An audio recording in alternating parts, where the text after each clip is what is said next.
Welcome to our Stronghold Iron 8-step video installation series. We've reached the end of the road. Today we tackle final step number 8, project completion and maintenance.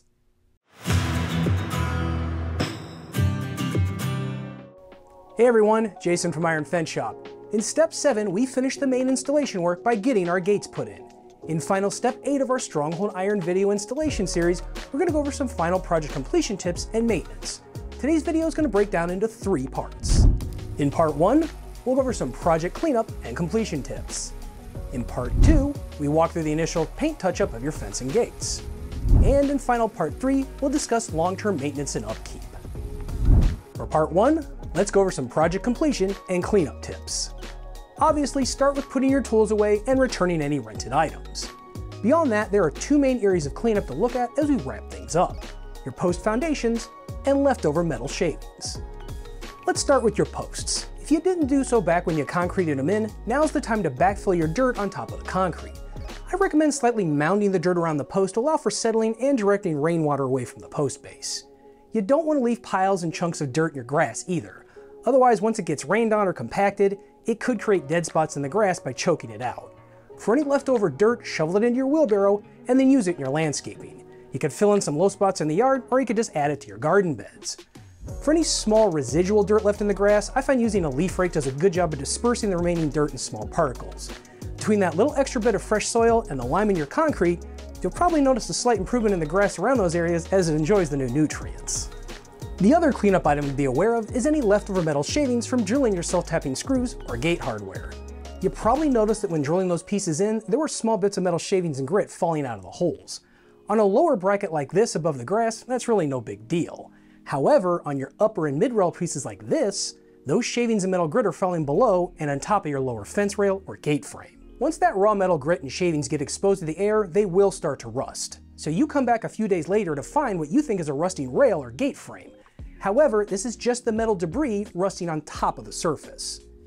Ideally, you want to remove this metal waste off of the pieces during installation versus letting them start to rust and possibly stain your finish. However, if you're just coming back to it now or missed it during installation, no major harm should be done. When dealing with small metal shavings, I highly recommend using safety glasses and gloves. If you've never dealt with a metal sliver in your finger or something foreign in your eye, don't let this be the time to experience it. Take it from me, it isn't fun. Grab an old rag you're fine with throwing away, and between your gloved hand and the rag, wipe and brush these metal bits off any flat surfaces on your rails or your gate frames. If the pieces have begun to rust, you may need to dampen the rag to help get that staining off a little bit. When you're done, throw the rag away, as it will likely have embedded metal bits in it and be too dangerous to use even if you wash it. With our post dirt addressed and our metal shavings cleaned off any flat surfaces, we can roll into part 2, initial paint touch-up of your fence and gates. While our Stronghold Iron parts are galvanized and powder coated, there's always going to need to be some touch-up with paint. Between shipping, unpacking, and installation, things are going to get banged around more than you realize. When I refer to touch-up with paint, I'm referring typically to small chips, nicks, and scratches in your finish that got down to bare metal. To illustrate this, I took these small pieces in the shop here and very scientifically wailed on them with a hammer like an ape to create some damage to bare metal on the finish. I then tossed them out front to sit in the rain and elements for a week. As we get closer here, you can see all the little orange damage spots in the finish where my hammer blows got to bare metal and rust started. The amount of spots in these pieces are likely more excessive than what you'll see from my scientific hammer method of experimentation, but I wanted to show a decent example. These little damage spots can appear on any part of your fence, gate, or post. They can also pop up on the smaller hardware pieces such as your brackets and post caps, as they can get jostled around in the boxes during shipping and dropped all over the place during installation. This big initial touch-up is something you can do right at the completion of the project, but I find it sometimes better to wait a couple days or a week.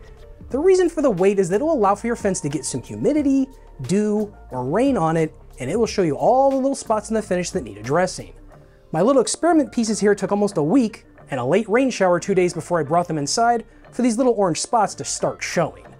I prefer one big touch-up job a few days to a week after installation, rather than several attempts as you can see them pop up. By waiting a bit, any exposed metal has time to announce itself with a little orange hello. We will typically include a can of touch-up paint with your order. If you end up needing more than what's provided, this is not some special formulation that costs $30 to $40 and can only be ordered from us. We've used a couple different touch-up paints over the years. As of the time we filmed this video, we've been using and supplying Rust-Oleum's Painter's Touch 2X paint that you can typically find at any home store. So if you find yourself needing more than what we sent you, additional cans should be easy to find locally at a reasonable price. Really, any black paint with a rust inhibitor formulation should be fine to use. When it comes to touching up your fence and gates, it can be tempting to take the fire hose approach with the provided spray can. However, I find the less is more approach to net much better results. I like to spray some of the paint in a small container such as a disposable cup or bowl. Not a ton of paint, but just enough to get some liquid in the container.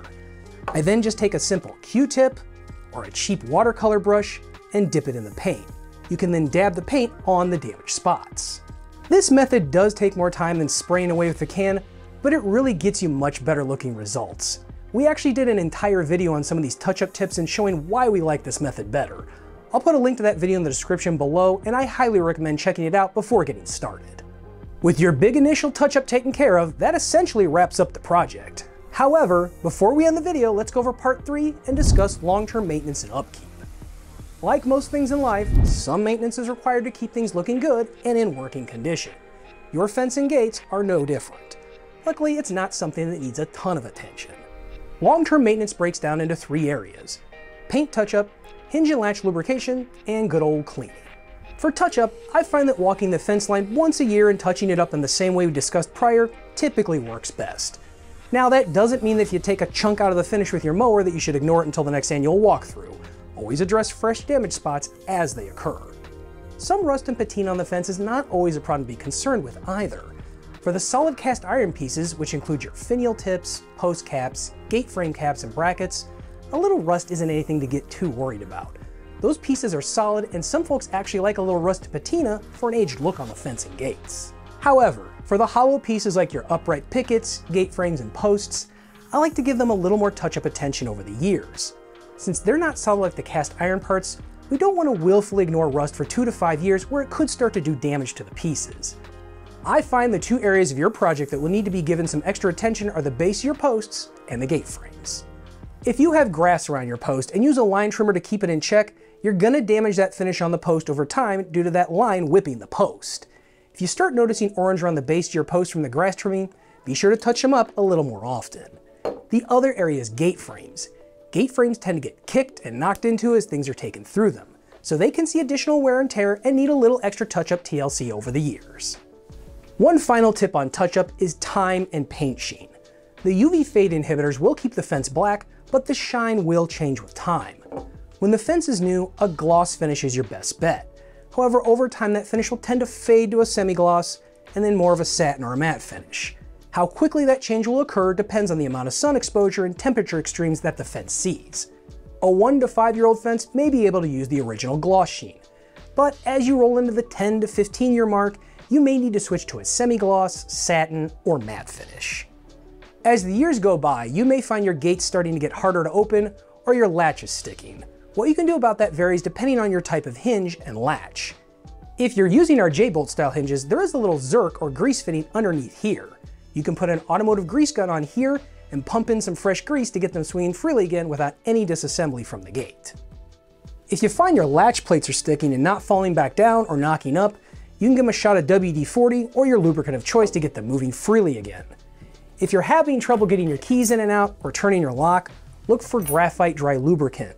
It'll come in a small tube like this and actually be a dry powder. You put it up to the keyhole and just give it a short shot. You don't need to put a lot in there for it to be effective.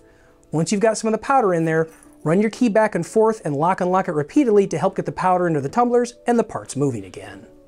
Your fence really shouldn't require much cleaning attention, but there are some instances where you may want to give it a little extra TLC. If your fence gets excessively dusty or muddy, you may just want to hose it off from time to time. The dirt won't necessarily hurt anything, but depending on what type of soil you have, it could stain the powder coat over time. If your fence is in a very shady area and starts getting moss, algae, or lichen growing on it, I would recommend pressure washing it off every 6 months to a year. Again, the concern here is staining and etching of the surface. I would recommend a pressure washer for this as a garden hose typically won't have enough pressure to take these kinds of plant growth off. Much like the finish touch-ups, this can simply be an annual or semi-annual thing, depending on how dirty the pieces get. As we wrap up the install series, I want to say thank you. Not only for watching all 8 of these videos, but also for choosing Iron Fence Shop. Not only did you end up with a much higher quality and more beautiful fence than what the big box stores and discount sites offered, you ended up with the satisfaction of tackling the installation on your own. I love hearing stories all the time of customers saying that all their neighbors are asking where they got the fence and complimenting them on the install job. Every day you see that fence outside, you can proudly say, I did that.